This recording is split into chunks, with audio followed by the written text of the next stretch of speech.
Hi, and welcome to the first lecture of English Linguistics 317. We are now getting into early modern English. So let's recap where we kind of left off before the extended spring break. So we were talking about the Middle English period that kind of ended around 1500, 1600 AD. And the period between Old English and the early modern English period, that is the Middle English period, was a really transitional period. So there was a lot of changes in spelling, there was a lot of changes in pronunciation and grammar, because there were a lot of languages that actually came in during this period because of the Norman conquest. And the other main event that actually happened was the formation of a standard variety of English. And we saw that the standard variety of English was the London variety for a number of reasons. So now we get into the early modern English period, which is really around 1500, 1600. There's a lot of debate between whether it's actually 1500 or 1600, but we're going to start from 1500 all the way up to 1800. So let's look at this, an early version of a book from the Middle English period. This is the Luttrell Psalter, and it's a picture book of the Luttrell family. And so you can see that this book is quite intricately made. It's handmade. There's a lot of detail to the way that things are drawn and things are written, etc. This was how books were done before the printing press actually came in. The printing press was one of the biggest revolutionizing aspects of the early modern English period. Now, what happened when the printing press arrived? Well, the printing press actually made the mass production of books very common. And so one of the consequences of that was that books started becoming very cheap. So people could afford a book at a cheaper rate than a hand illustrated book, because the hand illustrated book had to be made with a lot of care, and there were only so many handmade books that you could make about one topic. So when you mass produced a book, it became cheaper. Well, books were no longer the property of monasteries, so it did not belong just to the elite, just to the educated, just to the people who were erudite and lived in the monasteries. And it encouraged literacy. So a lot of people started buying books. They had access to books, and therefore the literacy levels in England started rising. The speed of the printed book means information could be distributed faster. So you could have access to the book faster, you could have access to information faster. And another big consequence that happened, which did not happen all the way up until 1500 AD, was the fact that the spelling of the word started becoming standardized. So here is the person who invented the printing press, and this is how a printing press actually looked like. So this is Johannes Gutenberg. He's German. And this is how the earliest printing press looked like. Obviously, nothing like the printing press that we have today.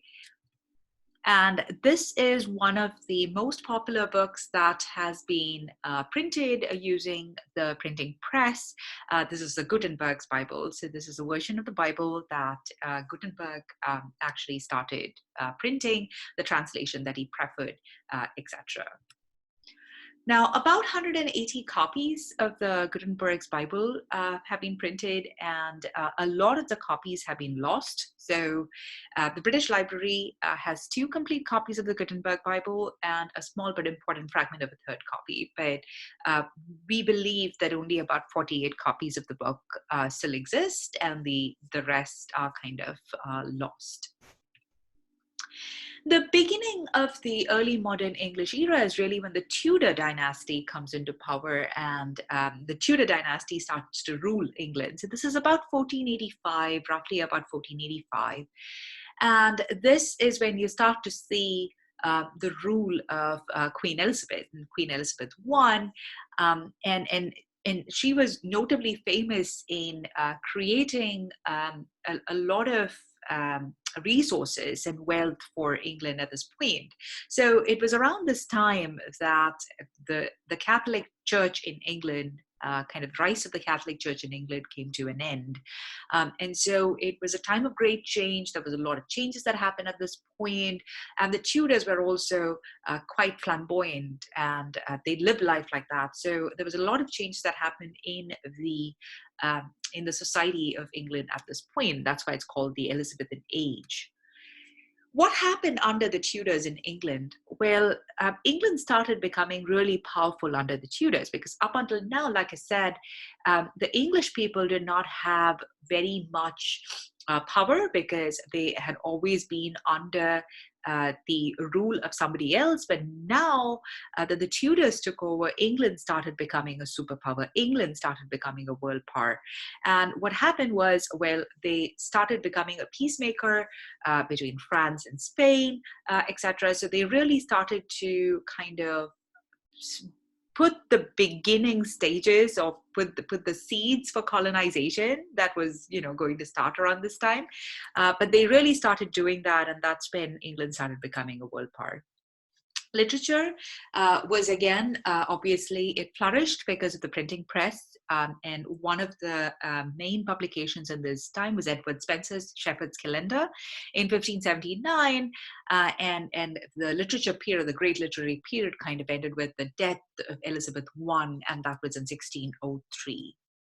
So here is the version of the Bible that is actually the most popular version of the Bible that has been printed by the printing press.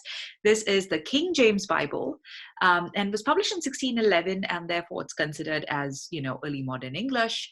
So here is a page from the James Bible, and you can see, again, a lot of it is familiar to most of us. We can easily read it. There is very less ambiguity compared to Old English and the Middle English era. And so this is really when you start to see that standardization of spelling happening because of a consequence of the printing press. So here is the Lord's Prayer in early modern English, and I have a YouTube video which you can watch at home. And so now you can see that this looks a lot like the Lord's Prayer that we are familiar with today, even though there are some changes, obviously, in spelling, but it isn't something that is so remotely unfamiliar to us that we have to kind of guess whether it is this word or something else. The person who really, really took English literature to another level is William Shakespeare. And I don't have much to share about William Shakespeare. I'm not a Shakespearean. Dr. Connor, if you take his class, you'll learn more about Shakespeare. But he really wrote in the early modern English period. So between 1590 and 1611 is really when William Shakespeare wrote majority of his plays. And he was different from the other writers in the sense that he used a lot of words that were unfamiliar to people. He coined a lot of words, he coined a lot of phrases, and he used a lot of structure, grammatical structure that was quite unfamiliar to people at that point. And that's why a lot of people actually think that Shakespeare was writing in Old English or Middle English, because it's very difficult to read Shakespeare and think that, oh, this is early modern English, especially when you compare it to the Lord's Prayer that we just saw in the previous slide. So when you compare like Shakespeare to writers of Old English, for example, so here is Old English, an excerpt from Beowulf, and I've also given you like the translation, right? And so now you can see that this clearly looks very different from the version of the Lord's Prayer that we just saw, right? And here is to be or not to be, right? And from Hamlet. And so you can see that a lot of the kind of obsolete structure that we're talking about does not relate to, say, word order, or does not relate to, say, ambiguity of spelling, but it's more to do with metaphoric uses of language and idioms and phrases that are novel and unfamiliar to most of the English speaking population during the early modern English period. So here is William Shakespeare and an excerpt from his book, from Hamlet, right? And so you can see that English starts to look like English around this period, really. Now, a couple of things that Shakespeare actually did, which was different from other writers who followed him and other writers who came after him, he used pronouns such as thou, which kind of existed in the Middle English era, unlike the you that kind of developed in the early modern English era. And he also used the auxiliary do. He used a double negation, and he did not have distinctions between adjectives and adverbs. So he could use adjectives such as loud, both in an adjectival format and also in an adverbial format. He also invented a lot of words. He used borrowed words. He derived words. If you walk in downtown Wichita, you actually will see the mural with, I think it's 99 or 100 words and phrases coined by William Shakespeare. So he was known to be a master of the language. He knew the English language really well, and he used it to his advantage in all his plays and in all his folios and stuff. So here I've given you a couple of colorful cuss words that Shakespeare uses, like my finger in thine eye and thou quailing pox-marked fustillarian, right? So he uses a lot of these kind of usages that were quite unfamiliar at that point. But the vocabulary underwent a lot of expansion during this period because of three main reasons. One, there was a lot of borrowing, and the borrowing had to do with the fact that a lot more people were traveling in and out of England and other parts of the world. Trade became a thing starting the 15th century, 16th century, and so people interacted, English people interacted with non-English speaking communities, and a lot of words from different languages that they hadn't been exposed to before started entering the vocabulary. The second is colonial expansions in Latin America. So a lot of native Latin American languages, not just Spanish, because Spanish actually came through colonization to Latin America, but indigenous languages such as the Aztec languages and the Mayan languages, etc. A lot of those words started getting into the English vocabulary. When I teach language of food, I often talk about the etymology or the vocabulary, the etymology for chocolate, which is actually not an English word. It is actually a native Latin American language called Nahuatl. And the word is a native Nahuatl word, which came through colonization and through trade into the English language. So really, chocolate was first discovered in Latin America, not in like Belgium or Switzerland or any of the European countries. The third was the discovery of America, the discovery of the New World, and obviously a lot of the native indigenous languages that existed in Northern America at that point also influenced the vocabulary of English. At this point, we see a lot of ink-on terms. I've defined what is ink-on for you. These are terms that were written with a pen dipped into an ink container made of horn.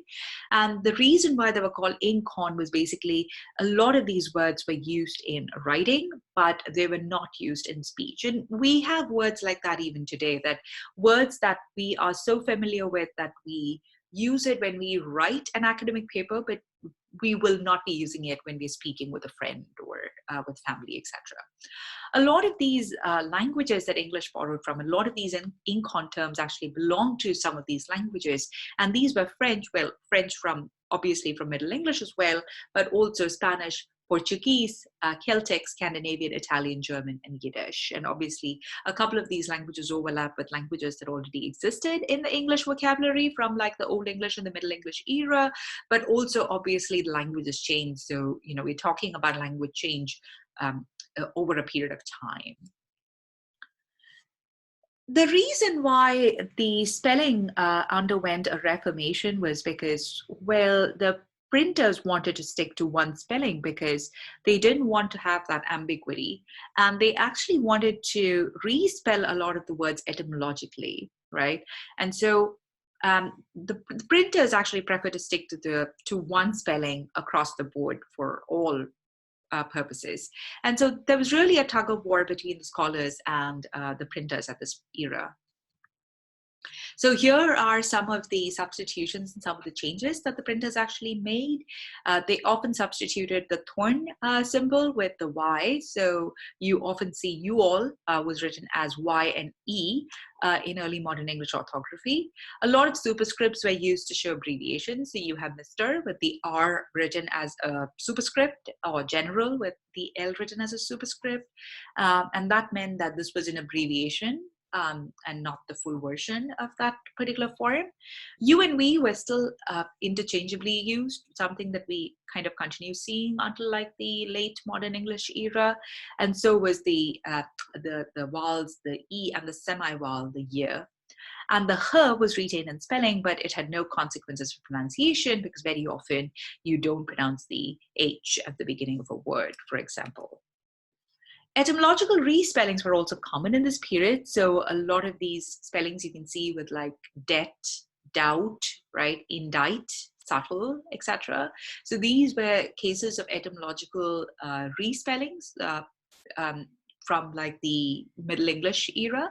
And there was also an insertion of the L sound as in like fault, right, where you see that L is kind of there in the complex coda position compared to like the Middle English era. All right, so I will see you in the next lecture for the early modern English forms and syntax.